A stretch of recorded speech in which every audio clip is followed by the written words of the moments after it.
ಹೇಳಿ ಸಾಕಾಯ್ತು. ಏನಾಯ್ತು? ಹೊಸ ಕಿಡ್ ಬ್ಯಾಗ್ ಬೇಕಿತ್ತು. ಮೊದ್ಲು ಕ್ಯಾಪ್ಟನ್ಗೆ ಹೇಳು, ಕೇಳದಿದ್ರೆ ಮ್ಯಾನೇಜರ್ಗೆ ಹೇಳು. ಕರೆಕ್ಟ್.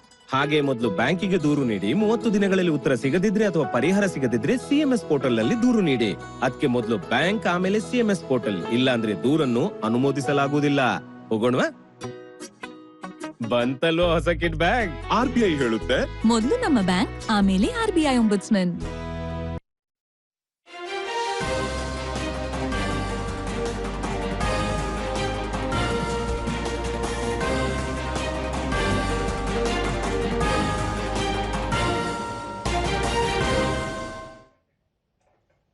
ನಮಸ್ಕಾರ.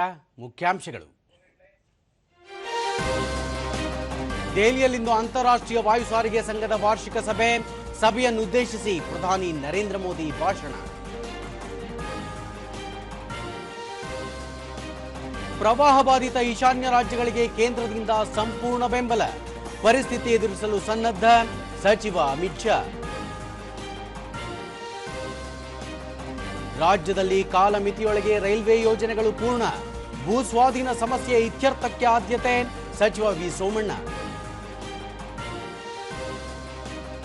French Open grand slam tennis, ಹಾಲಿ champion Carlos Alcaraz quarter finals ಪ್ರವೇಶ. ವಾರ್ತೆಗಳ ವಿವರ. ದೆಹಲಿಯ ಭಾರತ ಮಂಟಪದಲ್ಲಿ ಇಂದು ನಡೆಯಲಿರುವ ಅಂತಾರಾಷ್ಟ್ರೀಯ ವಾಯು ಸಾರಿಗೆ ಸಂಘದ 81ನೇ ವಾರ್ಷಿಕ ಸಾಮಾನ್ಯ ಸಭೆಯಲ್ಲಿ ಪ್ರಧಾನಿ ನರೇಂದ್ರ ಮೋದಿ ಅವರು ಭಾಗವಹಿಸಲಿದ್ದಾರೆ. 2 ದಿನಗಳ ಕಾಲ ಈ ಸಭೆ ನಡೆಯಲಿದ್ದು, ಇಂದು ಪ್ರಧಾನಿ ನರೇಂದ್ರ ಮೋದಿ ಸಭೆಯನ್ನುದ್ದೇಶಿಸಿ ಮಾತನಾಡಲಿದ್ದಾರೆ. ವಿಶ್ವ ವಾಯು ಸಾರಿಗೆ ಶೃಂಗಸಭೆಯು ವಿಮಾನಯಾನ ಉದ್ಯಮದ ಅರ್ಥಶಾಸ್ತ್ರ, ವಾಯು ಸಂಪರ್ಕ, ಇಂಧನ ಭದ್ರತೆ, ಸುಸ್ಥಿರ ವಾಯುಯಾನ, ಇಂಧನ ಉತ್ಪಾದನೆ, ಹಣಕಾಸು ಡಿಕಾರ್ಬನೈಸೇಷನ್ ಮತ್ತು ನಾವೀನ್ಯತೆಗಳು ಸೇರಿದಂತೆ ವಾಯುಯಾನ ಉದ್ಯಮ ಎದುರಿಸುತ್ತಿರುವ ಪ್ರಮುಖ ಸಮಸ್ಯೆಗಳ ಮೇಲೆ ಕೇಂದ್ರೀಕೃತವಾಗಿರುತ್ತದೆ. ವಿಶ್ವದಾದ್ಯಂತ ಅನೇಕ ನಾಯಕರು ಪಾಲ್ಗೊಳ್ಳಲಿದ್ದು, ವಾಯುಯಾನ ಪರಿಸರದಲ್ಲಿ ಭಾರತದ ಗಮನಾರ್ಹ ರೂಪಾಂತರ ಮತ್ತು ದೇಶದ ಸಾಮಾಜಿಕ ಆರ್ಥಿಕ ಅಭಿವೃದ್ಧಿಗೆ ಅದರ ಕೊಡುಗೆಯನ್ನು ವೀಕ್ಷಿಸಲಿದ್ದಾರೆ. ಅಂತಾರಾಷ್ಟ್ರೀಯ ವಾಯು ಸಾರಿಗೆ ಸಂಘದ ಕಳೆದ ಸಭೆ 42 ವರ್ಷಗಳ ಹಿಂದೆ 1983ರಲ್ಲಿ ನಡೆದಿತ್ತು. ಪ್ರಧಾನಿ ನರೇಂದ್ರ ಮೋದಿ ಅವರನ್ನು ದೆಹಲಿಯಲ್ಲಿ ನಿನ್ನೆ ಏಷ್ಯನ್ ಅಭಿವೃದ್ಧಿ ಬ್ಯಾಂಕಿನ ಅಧ್ಯಕ್ಷ ಮಸಾಟಾ ಕಾಂಡ ಭೇಟಿ ಮಾಡಿ ಸಮಾಲೋಚನೆ ನಡೆಸಿದರು.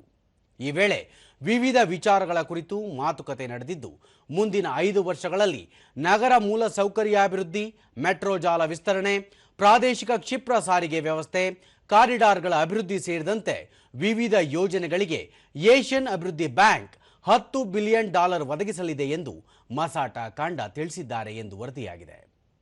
ಈ ಕುರಿತು ಸಾಮಾಜಿಕ ಮಾಧ್ಯಮ ಪೋಸ್ಟ್ನಲ್ಲಿ ಪ್ರಧಾನಿ ನರೇಂದ್ರ ಮೋದಿ, ಏಷ್ಯನ್ ಅಭಿವೃದ್ಧಿ ಬ್ಯಾಂಕಿನ ಅಧ್ಯಕ್ಷರೊಂದಿಗಿನ ತಮ್ಮ ಭೇಟಿಯು ಅಭಿವೃದ್ಧಿಯ ಹಾದಿಯಲ್ಲಿ ಸಶಕ್ತವಾಗಿ ಮುನ್ನಡೆಯುತ್ತಿರುವ ಭಾರತದ ಸದೃಢ ಭವಿಷ್ಯಕ್ಕೆ ಪೂರಕವಾಗಿದೆ ಎಂದು ಹೇಳಿದ್ದಾರೆ. ಮಸಾಟಾ ಕಾಂಡ, ವಿಕಸಿತ ಭಾರತ 2047 ಪರಿಕಲ್ಪನೆ ಮಹತ್ವದ್ದಾಗಿದ್ದು, ಏಷ್ಯನ್ ಅಭಿವೃದ್ಧಿ ಬ್ಯಾಂಕ್ ಇದನ್ನು ಬೆಂಬಲಿಸುತ್ತಿದೆ. ಭಾರತ ಎಡಿಬಿಎಯ ಮಹತ್ವದ ಪಾಲುದಾರ ದೇಶವಾಗಿದೆ.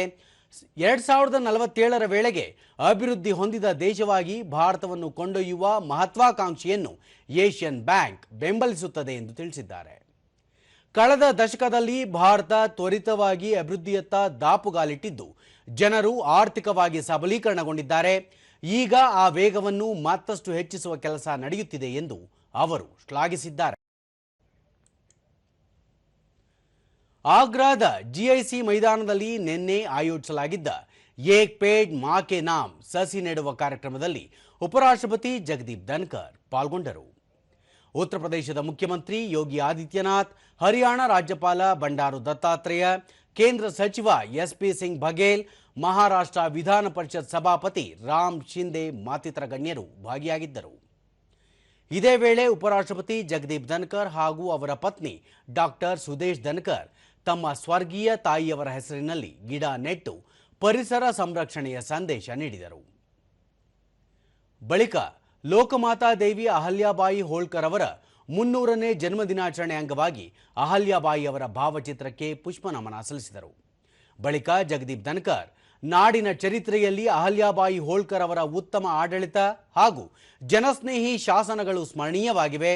ದೇಶದ ಪರಂಪರೆಯ ಪ್ರತೀಕವಾಗಿರುವ ಇಂತಹ ನಾರಿ ಶಕ್ತಿಯ ಸಂಕೇತಗಳು ಭವಿಷ್ಯದ ಸದೃಢ ಆಲೋಚನೆಗಳಿಗೆ ಸ್ಫೂರ್ತಿದಾಯಕವಾಗಿವೆ ಎಂದು ಅಭಿಪ್ರಾಯಪಟ್ಟರು. ತಾಯಿಯ ಹೆಸರಿನಲ್ಲಿ ಒಂದು ಸಸಿ ಅಭಿಯಾನ ಉತ್ಕೃಷ್ಟ ಪರಿಕಲ್ಪನೆಯಾಗಿದ್ದು, ಹಸಿರೀಕರಣ ಸಂಕಲ್ಪವನ್ನು ಪ್ರತಿಯೊಬ್ಬರೂ ಕೈಗೊಳ್ಳಬೇಕು ಎಂದು ಕರೆ ನೀಡಿದರು. ಜಮ್ಮು ಕಾಶ್ಮೀರದ ಪಹಲ್ಗಾಮ್ನಲ್ಲಿ ನಡೆದ ಭಯೋತ್ಪಾದನಾ ದಾಳಿಗೆ ಪ್ರತಿಯಾಗಿ ಆಪರೇಷನ್ ಸಿಂಧೂರ್ ಮೂಲಕ ಭಾರತೀಯ ಸೇನಾಪಡೆಗಳು ತಕ್ಕ ಉತ್ತರ ನೀಡಿವೆ. ಹೀಗಾಗಿ ಸೇನೆಯನ್ನು ಅಭಿನಂದಿಸುವುದಾಗಿ ಹೇಳಿದ ಅವರು, ಉತ್ತರ ಪ್ರದೇಶದಲ್ಲಿ ತಯಾರಾದ ಬ್ರಹ್ಮೋಸ್ ಕ್ಷಿಪಣಿ ಶತ್ರು ದೇಶವನ್ನು ಪ್ರವೇಶಿಸಿ ಜೈಷ್ ಎ ಮೊಹಮ್ಮದ್ ಮತ್ತು ಲಷ್ಕರ್ ಎ ತೊಯ್ಬಾ ಭಯೋತ್ಪಾದನಾ ನೆಲೆಗಳನ್ನು ನೆಲಸಮ ಮಾಡಿವೆ. ಈ ಮೂಲಕ ಭಾರತೀಯ ಸೇನಾಪಡೆಗಳು ಭಯೋತ್ಪಾದಕರಿಗೆ ತಕ್ಕ ಉತ್ತರ ನೀಡಿವೆ. ಭಾರತ ಭಯೋತ್ಪಾದನೆಯನ್ನು ಬೇರು ಸಮೇತ ನಿರ್ಮೂಲನೆ ಮಾಡುವುದಾಗಿ ಜಗತ್ತಿಗೆ ಸ್ಪಷ್ಟ ಸಂದೇಶ ನೀಡಿದೆ ಎಂದು ಹೇಳಿದರು. कि हम उनके आदर्शों पर चलेंगे। उस कठिन समय में वो महान भारत की परंपरा की प्रतिनिधि थी। ಇದಕ್ಕೂ ಮುನ್ನ ವಿಮಾನ ನಿಲ್ದಾಣದಲ್ಲಿ ಉಪರಾಷ್ಟ್ರಪತಿ ಜಗದೀಪ್ ಧನ್ಕರ್ ಅವರನ್ನು ಉತ್ತರ ಪ್ರದೇಶದ ಮುಖ್ಯಮಂತ್ರಿ ಯೋಗಿ ಆದಿತ್ಯನಾಥ್ ಬರಮಾಡಿಕೊಂಡರು. ಈ ವೇಳೆ ಸಚಿವರಾದ ಬೇಬಿ ರಾಣಿ ಮೌರ್ಯ, ಧರ್ಮವೀರ್ ಪ್ರಜಾಪತಿ ಸೇರಿದಂತೆ ಹಲವರು ಉಪಸ್ಥಿತರಿದ್ದರು. ಅಸ್ಸಾಂ, ಮಣಿಪುರ, ಸಿಕ್ಕಿಂ ಮತ್ತು ಅರುಣಾಚಲ ಪ್ರದೇಶದಲ್ಲಿ ಭಾರೀ ಮಳೆಯಿಂದ ಉಂಟಾದ ತೀವ್ರ ಪ್ರವಾಹ ಮತ್ತು ಭೂಕುಸಿತ ಎದುರಿಸಲು ಕೇಂದ್ರ ಸರ್ಕಾರ ಸಂಪೂರ್ಣ ಬೆಂಬಲ ನೀಡುತ್ತಿದೆ ಎಂದು ಕೇಂದ್ರ ಗೃಹ ಸಚಿವ ಅಮಿತ್ ಶಾ ತಿಳಿಸಿದ್ದಾರೆ. ಈಶಾನ್ಯ ರಾಜ್ಯಗಳ ಮುಖ್ಯಮಂತ್ರಿಗಳೊಂದಿಗೆ ಖುದ್ದಾಗಿ ಮಾತನಾಡಿರುವ ಅಮಿತ್ ಶಾ, ಕೇಂದ್ರ ಸರ್ಕಾರ ಅಗತ್ಯವಿರುವ ಎಲ್ಲ ಸಹಾಯವನ್ನು ಒದಗಿಸುತ್ತದೆ. ಪ್ರಧಾನಿ ನರೇಂದ್ರ ಮೋದಿ ನೇತೃತ್ವದ ಸರ್ಕಾರ ಈಶಾನ್ಯ ಜನರ ಬೆಂಬಲಕ್ಕೆ ಬಂಡೆಯಂತೆ ನಿಂತಿದೆ ಎಂದು ಹೇಳಿದ್ದಾರೆ. ಎನ್ಡಿಆರ್ಎಫ್, ಎಸ್ಡಿಆರ್ಎಫ್, ಅಗ್ನಿಶಾಮಕ ಸೇವೆಗಳು ಮತ್ತು ಸ್ಥಳೀಯ ಅಧಿಕಾರಿಗಳು ಸೇರಿದಂತೆ ರಕ್ಷಣಾ ತಂಡಗಳು ಬಾಧಿತರಿಗೆ ಸಹಾಯ ಮಾಡಲು ದಿನದ 24 ಗಂಟೆಗಳು ಕೆಲಸ ಮಾಡುತ್ತಿವೆ. ಹೆಚ್ಚಿನ ಮಳೆಯ ನಿರೀಕ್ಷೆ ಇರುವ ಕಾರಣ ಅಧಿಕಾರಿಗಳು ಎಚ್ಚರಿಕೆ ವಹಿಸಿದ್ದಾರೆ. ಹಾನಿಯನ್ನು ತಡೆಗಟ್ಟಲು ಹಾಗೂ ಪರಿಹಾರ ನೀಡಲು ನಿರಂತರ ಪ್ರಯತ್ನಗಳನ್ನು ಮಾಡಲಾಗುತ್ತಿದೆ ಎಂದು ಸಚಿವ ಅಮಿತ್ ಶಾ ತಿಳಿಸಿದ್ದಾರೆ. ಕೇಂದ್ರದ ಬಂದರು, ನೌಕಾಯಾನ ಮತ್ತು ಜಲಮಾರ್ಗಗಳ ಸಚಿವ ಸರ್ಬಾನಂದ ಸೋನೋವಾಲ್ ಇಂದಿನಿಂದ 5 ದಿನಗಳ ಕಾಲ ನಾರ್ವೆ ಮತ್ತು ಡೆನ್ಮಾರ್ಕ್ಗೆ ಅಧಿಕೃತ ಪ್ರವಾಸ ಕೈಗೊಳ್ಳಲಿದ್ದಾರೆ. ನಾರ್ವೆ ರಾಜಧಾನಿ ಒಸ್ಲೋದಲ್ಲಿ ನಡೆಯುತ್ತಿರುವ 60ನೇ ಆವೃತ್ತಿಯ ನಾರ್ ಶಿಪ್ಪಿಂಗ್ ಕಾರ್ಯಕ್ರಮದ ಸಂದರ್ಭದಲ್ಲಿ ಅವರು ಮಹಾಸಾಗರಗಳ ಕುರಿತ ಉನ್ನತ ಮಟ್ಟದ ಸಭೆಯಲ್ಲಿ ಭಾಗವಹಿಸಲಿದ್ದಾರೆ. ಅಲ್ಲದೆ ಮೊದಲ ಇಂಡಿಯಾ ಪೆವಿಲಿಯನ್ ಉದ್ಘಾಟಿಸಲಿದ್ದಾರೆ. ಈ ಇಂಡಿಯಾ ಪೆವಿಲಿಯನ್ನಲ್ಲಿ ರಾಷ್ಟ್ರೀಯ ಸಮುದ್ರ ಪರಂಪರೆ ಸಂಕೀರ್ಣವನ್ನೊಳಗೊಂಡು ಭಾರತದ 5,000 ವರ್ಷದ ನೌಕಾಯಾನ ಪರಂಪರೆ ಮತ್ತು ಜಾಗತಿಕ ಸಂಪರ್ಕಗಳ ಬಗ್ಗೆ ಅಂತಾರಾಷ್ಟ್ರೀಯ ಪ್ರತಿನಿಧಿಗಳೊಂದಿಗೆ ಸಚಿವರು ಸಂವಾದ ನಡೆಸಲಿದ್ದಾರೆ. ಡೆನ್ಮಾರ್ಕ್ನಲ್ಲಿ ಅವರು ಕೋಪೆನ್ ಹೇಗನ್ ಬಿಸಿನೆಸ್ ಸ್ಕೂಲ್ನ ವಿದ್ಯಾರ್ಥಿಗಳೊಂದಿಗೆ ಸಂವಾದ ನಡೆಸಲಿದ್ದು, ಭಾರತದ ವೇಗದ ಆರ್ಥಿಕ ಬೆಳವಣಿಗೆ ಸಂದರ್ಭದಲ್ಲಿರುವ ಅವಕಾಶಗಳ ಬಗ್ಗೆ ಚರ್ಚೆ ನಡೆಸಲಿದ್ದಾರೆ. ಪರಾಗ್ವೆ ಅಧ್ಯಕ್ಷ ಸ್ಯಾಂಟಿಯಾಗೋ ಪೆನಾ ಪಲಾಸಿಯೋಸ್ ಅವರು ಇಂದಿನಿಂದ 3 ದಿನಗಳ ಕಾಲ ಭಾರತ ಪ್ರವಾಸ ಕೈಗೊಳ್ಳಲಿದ್ದಾರೆ. ಅವರೊಂದಿಗೆ ಸಚಿವರು, ಹಿರಿಯ ಅಧಿಕಾರಿಗಳು ಮತ್ತು ವಾಣಿಜ್ಯ ಪ್ರತಿನಿಧಿಗಳು ಸೇರಿದಂತೆ ಉನ್ನತ ಮಟ್ಟದ ನಿಯೋಗವು ಭೇಟಿ ನೀಡಲಿದೆ. ಭಾರತಕ್ಕೆ ಮೊದಲ ಬಾರಿಗೆ ಭೇಟಿ ನೀಡುತ್ತಿರುವ ಪರಾಗ್ವೆ ಅಧ್ಯಕ್ಷ ಪೆನಾ ಅವರು ಪ್ರಧಾನಿ ನರೇಂದ್ರ ಮೋದಿ ಅವರೊಂದಿಗೆ ಚರ್ಚೆ ನಡೆಸಲಿದ್ದಾರೆ. ಈ ವೇಳೆ ದ್ವಿಪಕ್ಷೀಯ ಸಂಬಂಧಗಳ ಕುರಿತು ಉಭಯ ನಾಯಕರು ಮಾತುಕತೆ ನಡೆಸಲಿದ್ದಾರೆ. ರಾಷ್ಟ್ರಪತಿ ದ್ರೌಪದಿ ಮುರ್ಮು, ಉಪರಾಷ್ಟ್ರಪತಿ ಜಗದೀಪ್ ಧನ್ಕರ್ ಮತ್ತು ವಿದೇಶಾಂಗ ಸಚಿವ ಡಾಕ್ಟರ್ ಎಸ್ ಜೈಶಂಕರ್ ಅವರನ್ನು ಕೂಡ ಪರಾಗ್ವೆ ಅಧ್ಯಕ್ಷರು ಭೇಟಿಯಾಗಲಿದ್ದಾರೆ. ದೇಶದ ರಾಜಕೀಯ ನಾಯಕರು, ಉದ್ಯಮದ ಪ್ರತಿನಿಧಿಗಳು ಮತ್ತು ತಂತ್ರಜ್ಞಾನ ನಾಯಕರೊಂದಿಗೆ ಚರ್ಚಿಸಲಿದ್ದಾರೆ. ಅಲ್ಲದೆ ಮುಂಬೈಗೂ ಅವರು ಭೇಟಿ ನೀಡಲಿದ್ದಾರೆ. ಭಾರತ ಮತ್ತು ಪರಾಗ್ವೆ ನಡುವೆ 1961ರಲ್ಲಿ ರಾಜತಾಂತ್ರಿಕ ಸಂಬಂಧಗಳು ಸ್ಥಾಪನೆಯಾಗಿದ್ದು, ದಶಕಗಳಿಂದ ಎರಡೂ ರಾಷ್ಟ್ರಗಳ ನಡುವೆ ಆತ್ಮೀಯ ಸಂಬಂಧ ಮುಂದುವರೆದಿದೆ. ವ್ಯಾಪಾರ, ಕೃಷಿ, ಆರೋಗ್ಯ ಮತ್ತು ಮಾಹಿತಿ ತಂತ್ರಜ್ಞಾನ ಸೇರಿದಂತೆ ವಿವಿಧ ಕ್ಷೇತ್ರಗಳಲ್ಲಿ ಎರಡೂ ರಾಷ್ಟ್ರಗಳು ಸಹಕಾರ ಹೊಂದಿವೆ.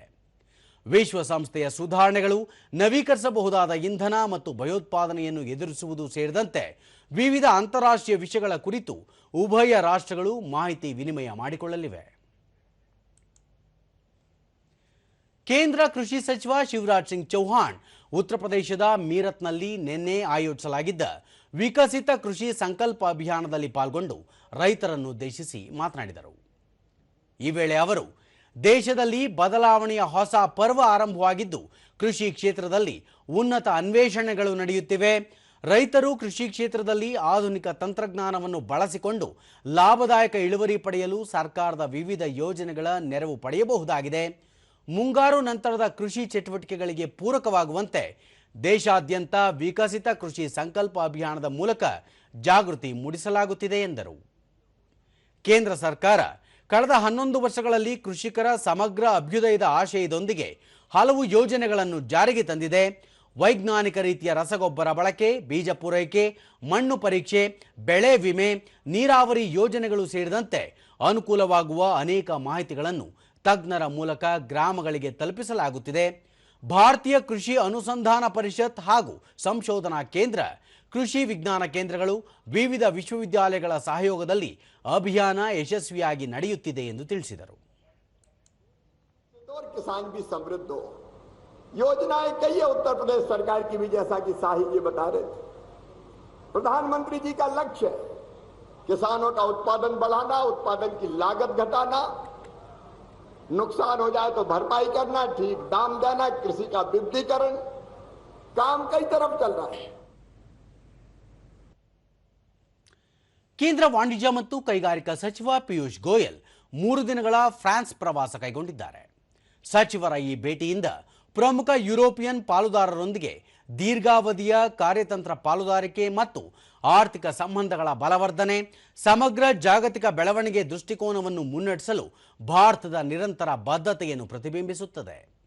ಈ ಪ್ರವಾಸದ ಸಂದರ್ಭದಲ್ಲಿ ಪಿಯೂಷ್ ಗೋಯಲ್ ಫ್ರಾನ್ಸ್ ಸಚಿವರೊಂದಿಗೆ ದ್ವಿಪಕ್ಷೀಯ ಮಾತುಕತೆ ನಡೆಸಲಿದ್ದಾರೆ.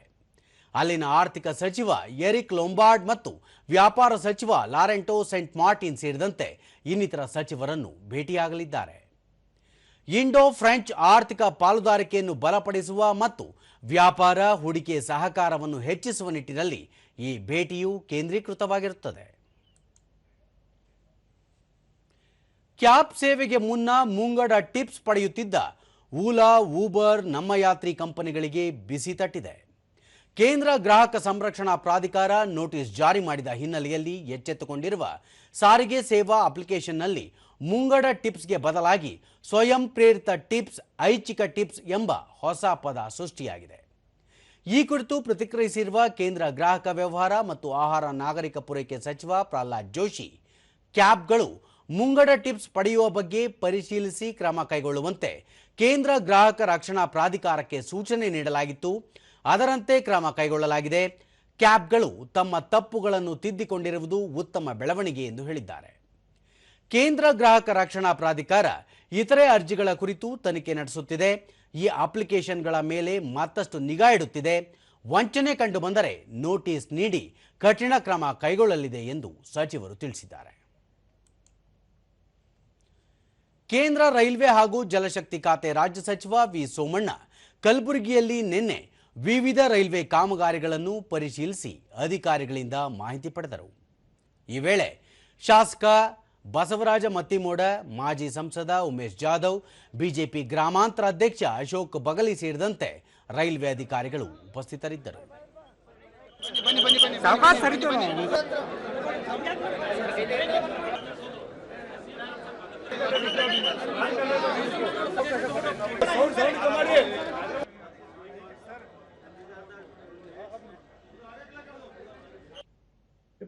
ಬಳಿಕ ವಿ ಸೋಮಣ್ಣ ರಾಜ್ಯದಲ್ಲಿ ಕೈಗೆತ್ತಿಕೊಂಡ ಕಾಮಗಾರಿಗಳನ್ನು ಕಾಲಮಿತಿಯೊಳಗಾಗಿ ಪೂರ್ಣಗೊಳಿಸಲಾಗುವುದು, ಭೂಸ್ವಾಧೀನ ಸಮಸ್ಯೆಯನ್ನು ಇತ್ಯರ್ಥಪಡಿಸಲು ಆದ್ಯತೆ ನೀಡಲಾಗುವುದು, ರಾಜ್ಯ ಸರ್ಕಾರದಿಂದಲೂ ಯೋಜನೆಗಳಿಗೆ ಉತ್ತಮ ಸಹಕಾರ ದೊರೆಯುತ್ತಿದೆ, ಕಲಬುರಗಿಯಿಂದ ಬೆಂಗಳೂರಿಗೆ ನೇರ ರೈಲು ಸಂಪರ್ಕದ ಅಗತ್ಯವಿದ್ದು ಈ ಕುರಿತು ಅಧಿಕಾರಿಗಳೊಂದಿಗೆ ಚರ್ಚಿಸಿ ಶೀಘ್ರ ಕ್ರಮ ಕೈಗೊಳ್ಳಲಾಗುವುದು ಎಂದರು. ತೋರಿಸಿದ್ದಾರೆ, ಒಂದಷ್ಟು ಯೋಜನೆಗಳಾಗ್ತಾ ಇದೆ. ಯಾವ್ಯಾವ ಯೋಜನೆಗಳನ್ನ ನಾವು ಕೈಗೆತ್ಕೊಂಡಿದ್ದೀವಿ, ಮುಗಿಸ್ತೀವಿ. ನನಗೆ ಭಾರಿ ಇಂಪಾರ್ಟೆಂಟು, ನಿಮ್ಮ ಗುಲ್ಬರ್ಗಾಯಿಂದ ಬೆಂಗಳೂರಿಗೆ ಒಂದು ಡೈರೆಕ್ಟ್ ಟ್ರೈನು ಭಾರಿ ಅವಶ್ಯಕತೆ ಇದೆ, ಅದಕ್ಕೂ ಕೂಡ ಆದ್ಯತೆ ಕೊಡ್ತೀವಿ. ಕೃಷಿ ವಿಜ್ಞಾನ ಕೇಂದ್ರ, ಕೃಷಿ, ತೋಟಗಾರಿಕೆ, ರೇಷ್ಮೆ, ಮೀನುಗಾರಿಕೆ ಹಾಗೂ ಪಶುಸಂಗೋಪನಾ ಇಲಾಖೆ ಸಹಯೋಗದಲ್ಲಿ ಕೋಲಾರ ಜಿಲ್ಲೆಯ ಬೆಗ್ಗಿ ಹೊಸಳ್ಳಿ ಹಾಗೂ ಮಲ್ಲಸಂದ್ರ ಗ್ರಾಮದಲ್ಲಿ ನಿನ್ನೆ ವಿಕಸಿತ ಕೃಷಿ ಸಂಕಲ್ಪ ಅಭಿಯಾನ ಹಮ್ಮಿಕೊಳ್ಳಲಾಗಿತ್ತು. ಈ ವೇಳೆ ಕೃಷಿ ವಿಜ್ಞಾನ ಕೇಂದ್ರದ ವಿಜ್ಞಾನಿಗಳು ಮುಂಗಾರು ಪೂರ್ವ ಬೆಳೆಗಳು, ಬೀಜೋಪಚಾರ, ಬಿತ್ತನೆ ಸೇರಿದಂತೆ ಇನ್ನಿತರೆ ವಿಷಯಗಳ ಕುರಿತು ರೈತರಿಗೆ ಮಾಹಿತಿ ನೀಡಿದರು. ನಮ್ಮ ದೇಶದಾದ್ಯಂತ ವಿವಿಧ ರಾಜ್ಯಗಳಲ್ಲಿ ಕ್ರಿಪ್ಸ್ನ ಯಾವ ರೀತಿ ಕಂಟ್ರೋಲ್ ಮಾಡಬೇಕು ಅಂತ ಹೇಳಿದ್ರೆ ಕೂಡ ನಾವು ಈಗ ನೋಡಿ ಕ್ರಿಪ್ಸ್ ಲೈಫ್ ಸೈಕಲ್ 7 ದಿವಸ 8 ದಿವಸಕ್ಕೆ ಮುಗಿದೋಗ್ಬಿಡುತ್ತೆ.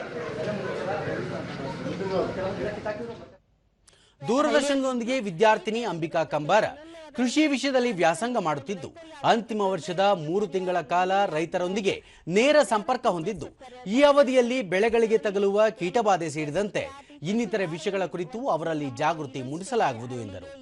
ರೈತರಿಗೆ ಬಂದು ಅವ್ರಿಗೆ ಏನು ತೊಂದರೆ ಆಗುತ್ತಿದೆ ಅಂತ ಹೇಳಿಬಿಟ್ಟು ಅವ್ರಿಗೆ ಏನಾದ್ರೂ ನಮ್ಮಿಂದ ಆಗಿಲ್ಲ ಅಂದ್ರೆ ನಮ್ಮ ಟೀಚರ್ಸ್ ಹೆಲ್ಪ್ ಮಾಡ್ತಾರೆ. ಇನ್ನೋರ್ವ ವಿದ್ಯಾರ್ಥಿ ವಿನಯ್ ಕೋಲಾರ ಭಾಗದಲ್ಲಿ ರೈತರು ಹೆಚ್ಚಾಗಿ ಟೊಮೆಟೊ, ಗೆಡ್ಡೆಕೋಸು, ಮೆಣಸಿನಕಾಯಿ ಸೇರಿದಂತೆ ಇನ್ನಿತರೆ ಬೆಳೆಗಳನ್ನು ಬೆಳೆಯುತ್ತಿದ್ದು, ರಾಸಾಯನಿಕ ಗೊಬ್ಬರ ಬಳಸದೆ ಜೈವಿಕ ಗೊಬ್ಬರಗಳನ್ನು ಬಳಸಿ ಹೆಚ್ಚು ಇಳುವರಿ ಪಡೆಯುವ ಕುರಿತು ರೈತರಿಗೆ ಮನವರಿಕೆ ಮಾಡಿಕೊಡಲಾಗುತ್ತಿದೆ ಎಂದು ಹೇಳಿದರು. ಇದು ಜೈವಿಕ ಮತ್ತು ರಸಗೊಬ್ಬರಗಳನ್ನು ನಾವು ಅವರಿಗೆ ಯೂಸ್ ಮಾಡಕ್ಕೆ ನಾವು ಅಡಾಪ್ಟ್ ಮಾಡಿದರೆ ಅದರಿಂದ ನಮ್ಗೆ ಇಳುವರಿನೂ ಜಾಸ್ತಿ ಮಾಡಬಹುದು. ರೈತ ರಾಮಚಂದ್ರ ಕೃಷಿ ವಿಜ್ಞಾನಿಗಳು ಮತ್ತು ಅಧಿಕಾರಿಗಳ ಸಲಹೆಯಂತೆ ಮಾವು ಬೆಳೆಗೆ ತಗುಲುವ ರೋಗಗಳ ಬಗ್ಗೆ ಜಾಗೃತಿ ವಹಿಸಿದ ಹಿನ್ನೆಲೆಯಲ್ಲಿ ಹೆಚ್ಚಿನ ಫಸಲು ಪಡೆಯಲು ಸಹಕಾರಿಯಾಗಿದೆ ಎಂದು ತಿಳಿಸಿದರು. ಮರಗಳು ತುಂಬಾ ಒಳ್ಳೆಯ ಬೆಳವಣಿಗೆ ಆಗಿವೆ, ಒಳ್ಳೆಯ ಈಲ್ಡು ಬಂದಿದೆ. ಅದರಿಂದ ಈ ಒಂದು ಗೈಡ್ಲೈನ್ಸ್ ಇಂದ ತುಂಬಾ ಖುಷಿಯಾಗಿದೆ. ಐಸಿಆರ್ನ ಹಿರಿಯ ವಿಜ್ಞಾನಿ ಅಮಲ ರೈತರ ಬೆಳೆ ಉತ್ತಮ ಫಸಲು ಪಡೆಯುವ ವಿಧಾನ, ಬೆಳೆಗಳಿಗೆ ತಗುಲುವ ಕೀಟ ಬಾಧೆ ಸೇರಿದಂತೆ ಹಲವು ವಿಷಯಗಳ ಕುರಿತು ವಿಕಸಿತ ಕೃಷಿ ಸಂಕಲ್ಪ ಅಭಿಯಾನದಲ್ಲಿ ರೈತರಿಗೆ ಮಾಹಿತಿ ನೀಡಲಾಯಿತು ಎಂದರು.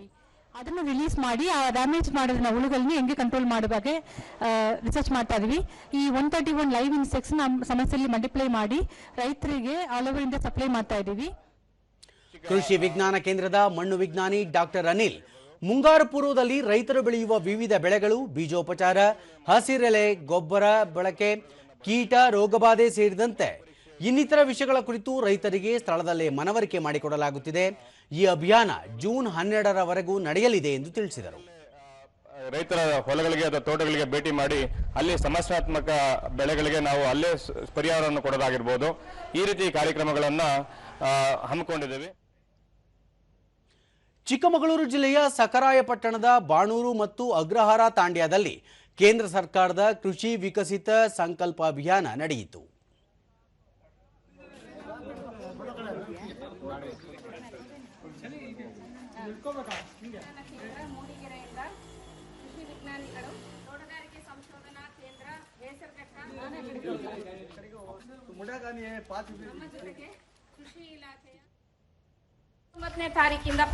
ಈ ಸಂದರ್ಭದಲ್ಲಿ ಮೂಡಿಗೆರೆ ಕೃಷಿ ವಿಜ್ಞಾನ ಕೇಂದ್ರದ ಸಸ್ಯ ಸಂರಕ್ಷಣಾ ವಿಜ್ಞಾನಿ ಡಾಕ್ಟರ್ ಸುಚಿತ್ರಾ ಕುಮಾರಿ ಕೃಷಿ ಹಾಗೂ ತೋಟಗಾರಿಕಾ ಬೆಳೆಗಳ ಕುರಿತು ರೈತರಿಗೆ ಸಮಗ್ರ ಮಾಹಿತಿ ನೀಡಲಾಗುತ್ತಿದೆ. ಜೂನ್ 12ರವರೆಗೆ ಅಭಿಯಾನ ನಡೆಯಲಿದ್ದು, ರೈತರು ಕೃಷಿಯಲ್ಲಿ ಎದುರಿಸುತ್ತಿರುವ ಯಾವುದೇ ಸಮಸ್ಯೆ ಇದ್ದರೂ ಅದನ್ನು ಅಧಿಕಾರಿಗಳಿಗೆ ತಿಳಿಸಿದಲ್ಲಿ ಅದಕ್ಕೆ ಸೂಕ್ತ ಪರಿಹಾರ ಸೂಚಿಸುವುದಾಗಿ ಹೇಳಿದರು. ಅದನ್ನೆಲ್ಲ ನಿರ್ವಹಣೆ ಮಾಡಬೇಕಾಗಿರೋದು ಈಗಿನ ಕಾಲದಲ್ಲಿ. ದೂರದರ್ಶನದೊಂದಿಗೆ ರೈತ ಷಣ್ಮುಗಪ್ಪ ವಿಜ್ಞಾನಿಗಳು, ಕೃಷಿ ಅಧಿಕಾರಿಗಳು ಗ್ರಾಮಗಳಿಗೆ ತೆರಳಿ ಕೃಷಿ ಯೋಜನೆಗಳು, ಬೆಳೆ ಬೆಳೆಯುವುದು ಸೇರಿದಂತೆ ಅಗತ್ಯ ಮಾಹಿತಿ ನೀಡುತ್ತಿರುವುದು ಸಂತಸದ ಸಂಗತಿ ಎಂದರು. ಮತ್ತೆ ಏನೇನು ಇಲಾಖೆಯಿಂದ ಏನೇನು ಬರ್ತದೆ, ಇದು ಬೀಜಗಳು ಎಲ್ಲ ಪ್ರತಿಯೊಂದು ಮಾಹಿತಿನೂ ನೀಡಿದ್ದಾರೆ. ರೈತ ಮಹಿಳೆ ಗಂಗಮ್ಮ ತೆಂಗು ಬೆಳೆಯಲ್ಲಿ ಸಾಕಷ್ಟು ಸಮಸ್ಯೆ ಎದುರಿಸುತ್ತಿದ್ದು, ಈ ಕುರಿತು ಅಧಿಕಾರಿಗಳು ಸೂಕ್ತ ಮಾಹಿತಿ ನೀಡಿದ್ದಾರೆ ಎಂದು ಹೇಳಿದರು. ಅದೇನ್ ಮಾಡ್ಕೋಬೇಕು ಅಂತ ನಾವು ತಿಳ್ಕೊಂಡಿದ್ದೀವಿ, ಕೃಷಿ ಇಲಾಖೆಯಿಂದ ತಿಳಿಸಿದ್ದಾರೆ. ಇದನ್ನ ನಾವು ತಿಳ್ಕೊಂಡಿದ್ವಿ, ಅದರಂತೆ ನಾವು ಅಧಿಕಾರಿಗಳೆಲ್ಲರೂ ಬಂದಿದ್ದಾರೆ, ಎಲ್ಲರಿಗೂ ಎಲ್ಲ ಮಾಹಿತಿ ಕೊಟ್ಟಿದ್ದಾರೆ. ಕೃಷಿ ಅಧಿಕಾರಿ ನಾಗರಾಜ್ ವಿಜ್ಞಾನಿಗಳ ತಂಡದ ಸಹಯೋಗದೊಂದಿಗೆ ಕೃಷಿ ಅಧಿಕಾರಿಗಳು ಗ್ರಾಮಗಳಿಗೆ ಭೇಟಿ ನೀಡಿ ಬೇಸಾಯ ಕ್ರಮಗಳ ಕುರಿತು ರೈತರಿಗೆ ಮಾಹಿತಿ ನೀಡುತ್ತಿದ್ದಾರೆ ಎಂದರು. ಹಂಗಾಮು ವೈಸು ನಾವು ರಿಯಾಯಿತಿ ದರದಲ್ಲಿ ಬಿತ್ತನೆ ಬೀಜನ ವಿತರಣೆ ಮಾಡ್ತಾ ಇದ್ದೀವಿ. ಈಗ ಹಾಲಿ ಬಿತ್ತನೆ ಬೀಜನ ವಿತರಣೆ ಮಾಡ್ತಿದ್ದೀವಿ.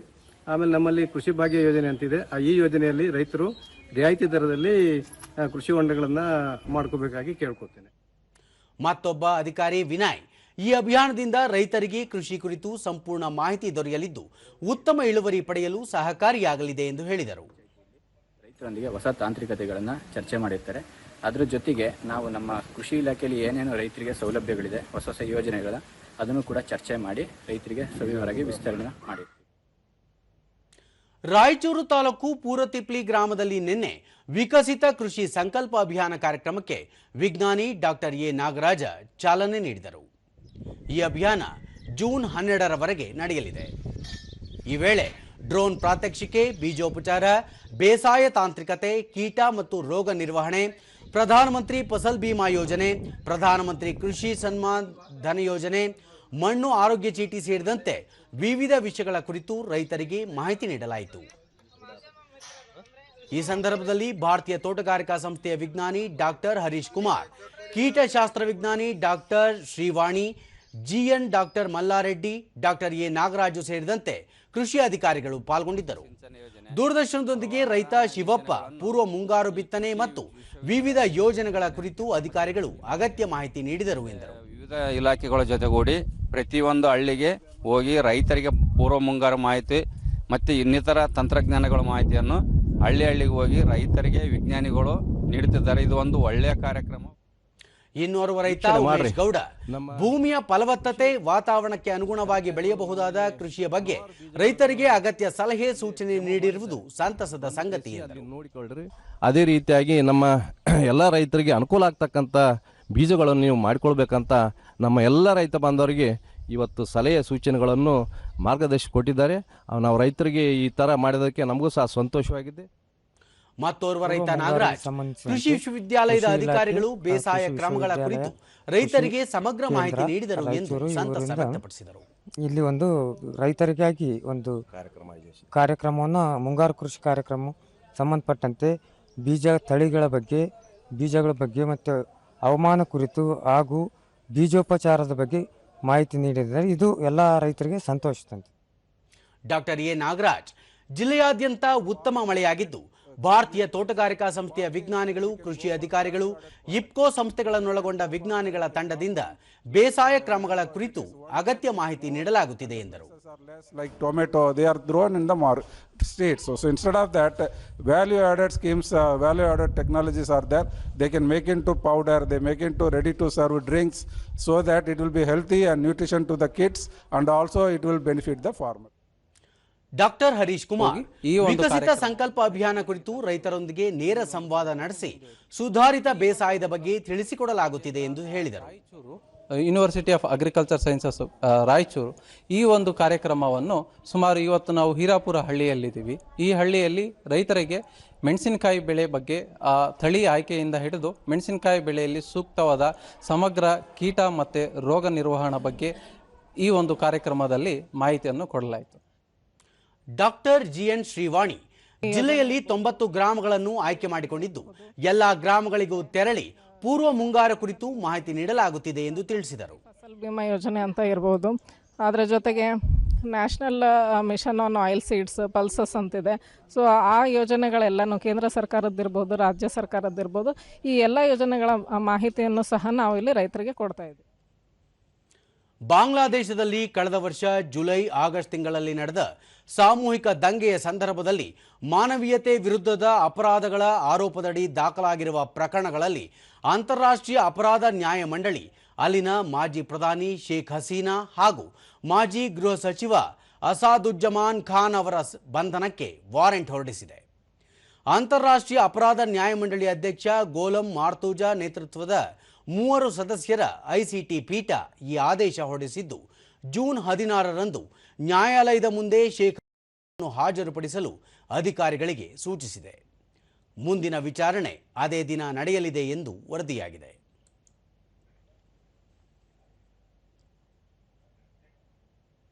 French Open grand slam tennis ಟೂರ್ನಿಯಲ್ಲಿ ಹಾಲಿ ಚಾಂಪಿಯನ್ ಕಾರ್ಲೋಸ್ ಅಲ್ಕರಾಜ್ ಪುರುಷರ ಸಿಂಗಲ್ಸ್ ವಿಭಾಗದಲ್ಲಿ ಕ್ವಾರ್ಟರ್ ಫೈನಲ್ಸ್ ಪ್ರವೇಶಿಸಿದ್ದಾರೆ. ನಿನ್ನೆ ನಡೆದ ಮಹಿಳೆಯರ ವಿಭಾಗದಲ್ಲಿ ವಿಶ್ವದ ನಂಬರ್ 1 ಆಟಗಾರ್ತಿ ಆರ್ಯಾನಾ ಸೆಬಲೆಂಕಾ ಕ್ವಾರ್ಟರ್ ಫೈನಲ್ಸ್ ಪ್ರವೇಶಿಸಿದ್ದಾರೆ. ನಿನ್ನೆ ನಡೆದ ಪಂದ್ಯದಲ್ಲಿ ಅವರು ಅಮಾಂಡಾ ಅನಿಸಿಮೋವಾ ಅವರನ್ನು 7-5, 6-3 ನೇರ ಸೆಟ್ಗಳಿಂದ ಪರಾಭವಗೊಳಿಸಿದರು. ಈ ಮಧ್ಯೆ 3 ಬಾರಿಯ ಹಾಲಿ ಚಾಂಪಿಯನ್ ಐಗಾ ಸ್ವಿಟಿಕ್ ಅಂತಿಮ 8ರ ಘಟ್ಟ ತಲುಪಿದ್ದಾರೆ. ತಮ್ಮ ಪ್ರೀ ಕ್ವಾರ್ಟರ್ ಫೈನಲ್ಸ್ ಪಂದ್ಯದಲ್ಲಿ ಅವರು ಎಲೆನಾ ರಿಬಾಕಿನಾ ಅವರ ವಿರುದ್ಧ 1-6, 6-3, 7-5 ಸೆಟ್ಗಳಿಂದ ಜಯಗಳಿಸಿದರು. ಈಗ ಇಂದಿನ ಪತ್ರಿಕೆಗಳ ಇಣುಕು ನೋಟ. ರಾಜ್ಯದ 6 ವಿಶ್ವವಿದ್ಯಾಲಯಗಳಲ್ಲಿ ಪಿಎಂ ಉಷಾ ಯೋಜನೆ, 279 ಕೋಟಿ ರೂಪಾಯಿ ಮೊತ್ತದಲ್ಲಿ ಬಹು ಶಿಸ್ತೀಯ ಸಂಶೋಧನಾ ಕೇಂದ್ರ ಸೌಲಭ್ಯ. ವಿಧಾನಸಭೆ ಉಪಚುನಾವಣೆಗಾಗಿ ಮತದಾರರ ಪಟ್ಟಿ ವಿಶೇಷ ಪರಿಷ್ಕರಣೆ, ಚುನಾವಣೆ ಆಯೋಗದಲ್ಲಿ 20 ವರ್ಷಗಳ ಬಳಿಕದ ವಿದ್ಯಮಾನ. ಬೇಡಿಕೆಗಿಂತ ಹೆಚ್ಚು ಬಿತ್ತನೆ ಬೀಜ, ರಸಗೊಬ್ಬರ ದಾಸ್ತಾನು, ಸಬ್ಸಿಡಿ ದರದಲ್ಲಿ ವಿತರಣೆ, ಮುಂಗಾರು ಕೃಷಿಯು ಸಮೃದ್ಧ. ಆಲಮಟ್ಟಿ ಜಲಾಶಯ ನೀರು ಸಂಗ್ರಹಕ್ಕೆ ರಜತ ಸಂಭ್ರಮ. 2000 ಮೇ 31ರಿಂದ ಶುರುವಾಗಿದ್ದ ನೀರು ಸಂಗ್ರಹ. IPL Bengaluru Punjab final fight. Qualifier 2ರಲ್ಲಿ ಮುಂಬೈ ವಿರುದ್ಧ ಕಿಂಗ್ಸ್ಗೆ 5 ವಿಕೆಟ್ ಜಯ. ಇವು ಇಂದಿನ ಪತ್ರಿಕೆಗಳ ಪ್ರಮುಖ ಸುದ್ದಿ. ಉಳಿದಂತೆ ಕನ್ನಡಕ್ಕೆ ಮೊದಲ ಬೂಕರ್ ಪ್ರಶಸ್ತಿ ಬಂದ ಹಿನ್ನೆಲೆ ಬಾನು ಮುಷ್ತಾಕ್ ದೀಪಾಗೆ ಇಂದು ಸರ್ಕಾರ ಅಭಿನಂದನೆ. ವಿಧಾನಸೌಧದಲ್ಲಿ ಕಾರ್ಯಕ್ರಮ, ಸಿಎಂ ಭಾಗಿ. ಭರ್ಜರಿ 2 ಲಕ್ಷ ಕೋಟಿ ರೂಪಾಯಿ ಜಿಎಸ್ಟಿ ಸಂಗ್ರಹ. ಕರ್ನಾಟಕ ಮತ್ತೆ ನಂಬರ್ 2, 142.99 ಕೋಟಿ ರೂಪಾಯಿ ಜಿಎಸ್ಟಿ. ವಿಶ್ವ ಹಾಲಿನ ದಿನ. ಕೆಎಂಎಫ್ನಿಂದ 18 ಉತ್ಪನ್ನ ಬಿಡುಗಡೆ, 1.6 ಕೋಟಿ ಲೀಟರ್ ಹಾಲು ಸಂಗ್ರಹ. ನನ್ನ ಗುರುತು ಅಭಿಯಾನ ಅನುಷ್ಠಾನ. ಬಿಳಿಗಿರಿ ರಂಗನ ಬೆಟ್ಟದಲ್ಲಿ ಪ್ರಾಯೋಗಿಕ ಕಾರ್ಯಕ್ರಮ, ಮನೆ ಬಾಗಿಲಿಗೆ ಬಂತು ಮೂಲ ದಾಖಲೆ. ರಷ್ಯಾ ವಿರುದ್ಧ ಉಕ್ರೇನ್ ದಾಳಿ, 40 ಸಮರ ವಿಮಾನಗಳು ಭಸ್ಮ. ಜೇಡರ ಬಲೆ ಹೆಸರಿನಲ್ಲಿ ಉಕ್ರೇನ್ ಭಾರೀ ಕಾರ್ಯಾಚರಣೆ. ಬೆಂಗಳೂರು ಪ್ರಾದೇಶಿಕ ಸುದ್ದಿ ವಿಭಾಗಕ್ಕೆ ಕರ್ನಾಟಕದ ವಿವಿಧ ಜಿಲ್ಲೆಗಳಲ್ಲಿ ಸ್ಟ್ರಿಂಜರ್ ಆಗಿ ಕಾರ್ಯನಿರ್ವಹಿಸಲು ಅರ್ಹ ಅಭ್ಯರ್ಥಿಗಳಿಂದ ಅರ್ಜಿ ಆಹ್ವಾನಿಸಲಾಗಿದೆ. ಅರ್ಜಿ ಸಲ್ಲಿಸಲು ದಿನಾಂಕವನ್ನು ವಿಸ್ತರಿಸಲಾಗಿದ್ದು ಜೂನ್ 6ರವರೆಗೆ ಅವಕಾಶ ಕಲ್ಪಿಸಲಾಗಿದೆ. ವಿವರಗಳು ಇಂತಿವೆ. ಬೆಂಗಳೂರು ಪ್ರಾದೇಶಿಕ ಸುದ್ದಿ ವಿಭಾಗದಲ್ಲಿ ಸ್ಟ್ರಿಂಜರ್ ಹುದ್ದೆಯಲ್ಲಿ ಕಾರ್ಯನಿರ್ವಹಿಸಲು ಅರ್ಜಿ ಆಹ್ವಾನಿಸಲಾಗಿದ್ದು, ಅರ್ಜಿ ಸಲ್ಲಿಸಲು ಜೂನ್ 6ರವರೆಗೆ ದಿನಾಂಕವನ್ನು ವಿಸ್ತರಿಸಲಾಗಿದೆ. ಜಿಲ್ಲೆಗಳಲ್ಲಿ ಪ್ರಸ್ತುತ ಕಾರ್ಯನಿರ್ವಹಿಸುತ್ತಿರುವ ಹಾಗೂ ಇಚ್ಛೆಯುಳ್ಳ ಅರ್ಹ ಅಭ್ಯರ್ಥಿಗಳು ಅರ್ಜಿ ಸಲ್ಲಿಸಬಹುದಾಗಿದೆ.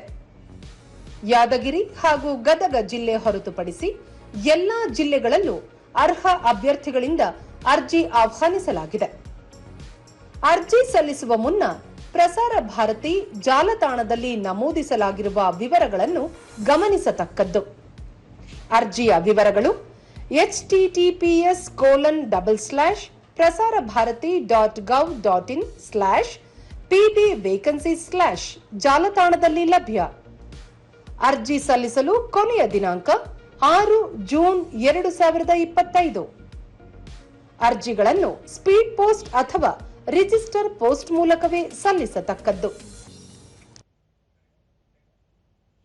ಕೊನೆಯಲ್ಲಿ ಮತ್ತೊಮ್ಮೆ ಮುಖ್ಯಾಂಶಗಳು. ದೆಹಲಿಯಲ್ಲಿಂದು ಅಂತಾರಾಷ್ಟ್ರೀಯ ವಾಯು ಸಾರಿಗೆ ಸಂಘದ ವಾರ್ಷಿಕ ಸಭೆಯನ್ನುದ್ದೇಶಿಸಿ ಪ್ರಧಾನಿ ನರೇಂದ್ರ ಮೋದಿ ಭಾಷಣ. ಪ್ರವಾಹ ಬಾಧಿತ ಈಶಾನ್ಯ ರಾಜ್ಯಗಳಿಗೆ ಕೇಂದ್ರದಿಂದ ಸಂಪೂರ್ಣ ಬೆಂಬಲ, ಪರಿಸ್ಥಿತಿ ಎದುರಿಸಲು ಸನ್ನದ್ಧ ಸಚಿವ ಅಮಿತ್ ಶಾ. ರಾಜ್ಯದಲ್ಲಿ ಕಾಲಮಿತಿಯೊಳಗೆ ರೈಲ್ವೆ ಯೋಜನೆಗಳು ಪೂರ್ಣ, ಭೂಸ್ವಾಧೀನ ಸಮಸ್ಯೆ ಇತ್ಯರ್ಥಕ್ಕೆ ಆದ್ಯತೆ ಸಚಿವ V Somanna. French Open grand slam tennis, ಹಾಲಿ champion Carlos Alcaraz quarter finals ಪ್ರವೇಶ. ನಮ್ಮ ವಾರ್ತಾ ಪ್ರಸಾರವನ್ನು ನೀವು DD Chandana news YouTube, X ಖಾತೆ, ಫೇಸ್ಬುಕ್ ಹಾಗೂ ಇನ್ಸ್ಟಾಗ್ರಾಂನಲ್ಲೂ ವೀಕ್ಷಿಸಬಹುದು. ನಮ್ಮ ಮುಂದಿನ ವಾರ್ತಾ ಪ್ರಸಾರ ಬೆಳಗ್ಗೆ 11 ಗಂಟೆಗೆ. ನಮಸ್ಕಾರ.